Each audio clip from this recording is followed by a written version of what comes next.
Salam sejahtera Malaysia. Denyut nadi suara rakyat bergema di channel ini. Sebelum kita mulakan berita pada hari ini, jangan lupa tekan butang subscribe, like dan share. Sila tinggalkan komen anda. Denyut nadi suara rakyat terus bergema di channel ini. Salam sejahtera Malaysia. Denyut nadi suara rakyat bergema di channel ini. Jangan lupa untuk tekan butang subscribe, like dan share bagi kamu yang pertama kali berada dalam channel ini. Kerana bantuan kamu amat membantu channel kita ini menjadi lebih besar. Impian kita supaya channel ini akan jadi cukup besar dan mendapat perhatian daripada Perdana Menteri, Menteri-Menteri supaya senang. Kita boleh gunakan channel ini sebagai platform untuk menjadi suara bagi rakyat Malaysia. Okey, tuan-tuan dan puan-puan yang dihormati sekalian. Sekali lagi, muncul semula cerita tentang skandal paling teruk dalam sejarah Malaysia. Kalau Tan Sri Muhyiddin Yassin kata, Kabinet Datuk Seri Anwar Ibrahim paling teruk, ini skandal paling teruk dalam sejarah Malaysia. Skandal kewangan ini jauh lebih teruk daripada Najib Razak.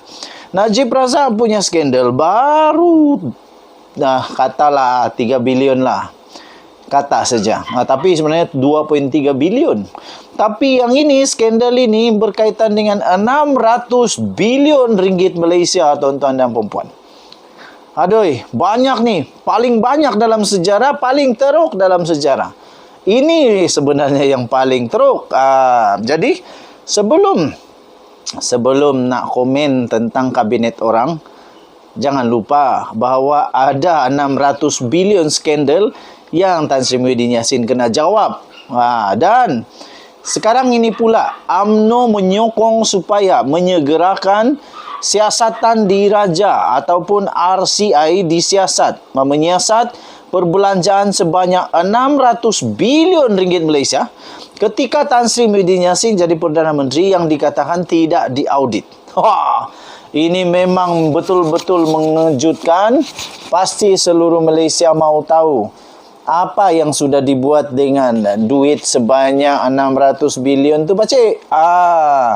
Sekarang UMNO menyokong penubuhan segera Suruhanjaya Siasatan Diraja atau RCI bagi menyiasat dakwaan perbelanjaan hampir 600 bilion ketika pentadbiran Tan Sri Muhyiddin Yassin. Inilah dikatakan mungkin kena karma. Mungkin kena karma. Dulu kalau kita masih ingat, Tan Sri Muhyiddin Yassin sampai dia dibuang daripada UMNO, dipecat daripada UMNO kerana beliau mahu supaya disiasat sungguh-sungguh 1MDB. 1MDB yang berpuluh-puluh bilion itu. Kali ini Tan Sri Muhyiddin Yassin mungkin akan disiasat kerana 600 bilion. Lagi banyak. Banyak 600 bilion tu. Ketua Penerangan UMNO sendiri, iaitu Isam Jalil, berkata menerusi RCI itu dapat membuktikan ke mana wang tersebut digunakan ketika Perintah Kawalan Pergerakan atau PKP dan proklamasi darurat sepanjang Muhyiddin menjadi Perdana Menteri. Hanya dalam masa beberapa bulan itu 600 bilion. Banyak tu. Ke mana 600 bilion tu? Okey.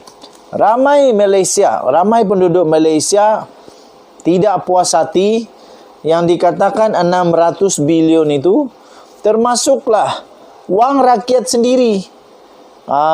Jadi kalau 600 bilion itu wang kerajaan, lepas itu tiba-tiba di dalam bajet termasuk wang KWSP rakyat yang wang keluar itu.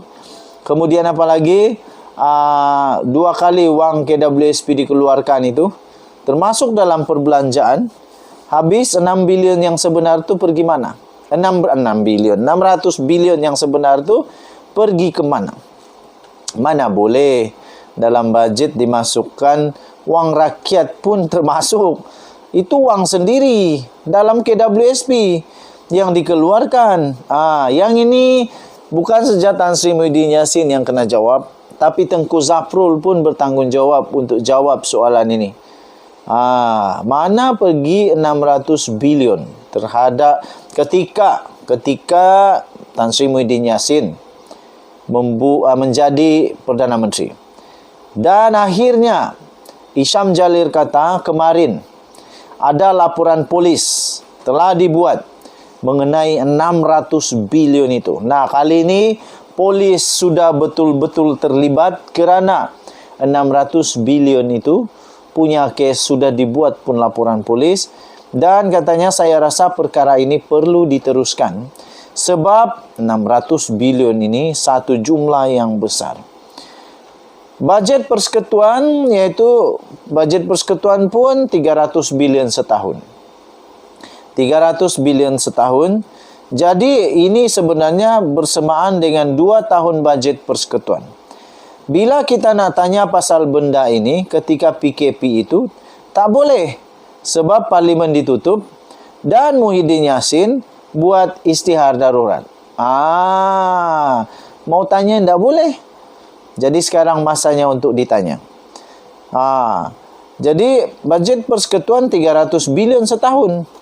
Tapi yang ini 2 kali bersamaan dengan 2 tahun bajet persekutuan.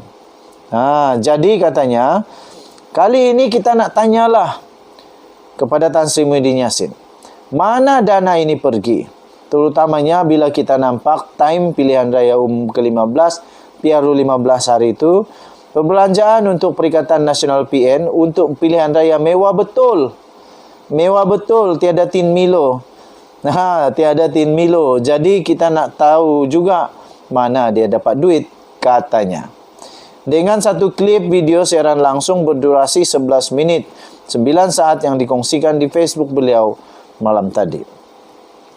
Klip itu dipercayai dirakam di Pusat Daerah Modi PDM, Pianggu, Dewan Undangan Negeri Dun Tioman, ketika sesi karaoke bersama penduduk di sana malam tadi.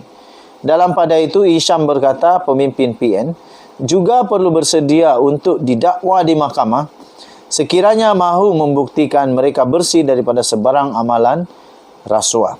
Sebelum ini, pengarah Biro Mobilisasi Amanah iaitu Sani Hamzah turut mendesak penubuhan RCI bagi menyiasat tujuan sebenar perbelanjaan yang digunakan daripada dana kecemasan 600 bilion itu ketika darurat.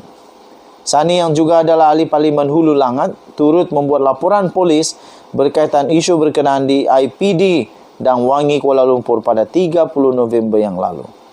Okey, kontroversi ini telah timbul mengenai penggunaan dana kecemasan yang berjumlah 600 bilion ketika negara berdepan dengan pandemik COVID-19 pernah dibangkitkan oleh bekas Ketua Menteri Melaka, Adli Zahari pada 15 November yang lalu. Adli dilaporkan berkata Pakatan Harapan akan menyiasat Muhyiddin jika gabungan parti itu berjaya membentuk kerajaan pada PRU selepas PRU 15. Muhyiddin bagaimanapun menegaskan semua wang itu dibelanjakan untuk membantu rakyat dan beliau juga tidak bimbang atau takut jika ada pihak mau menyiasatnya kerana menurutnya semua perbelanjaan dibuat mengikut dasar perolehan yang ditetapkan. Isnin lalu, bekas Perdana Menteri Datuk Seri Ismail Sabri Yaakob menerusi ciapannya di Twitter berkata, perbelanjaan langsung kerajaan hanya sebanyak 110 bilion dan peruntukan itu diluluskan di Parlimen secara sebulat suara. Ismail Sabri juga yang juga adalah naib Presiden UMNO turut menolak dakwaan bahawa pakej rancangan tidak direkodkan dalam akaun kerajaan dari tahun 2020 sehingga 2022. Katanya, saya ingin menegaskan bahawa dakwaan ini tidak benar dan kesemua perbelanjaan kerajaan yang berkaitan telah direkodkan dalam penyata kewangan kerajaan. Nilai keseluruhan 8 pakej rancangan adalah 530 bilion di mana sebahagian besar tidak membabitkan perbelanjaan kerajaan seperti moratorium pinjaman oleh bank, katanya. Denyut Nadi Suara Rakyat bergema di channel ini. Kita jumpa lagi. Bye-bye.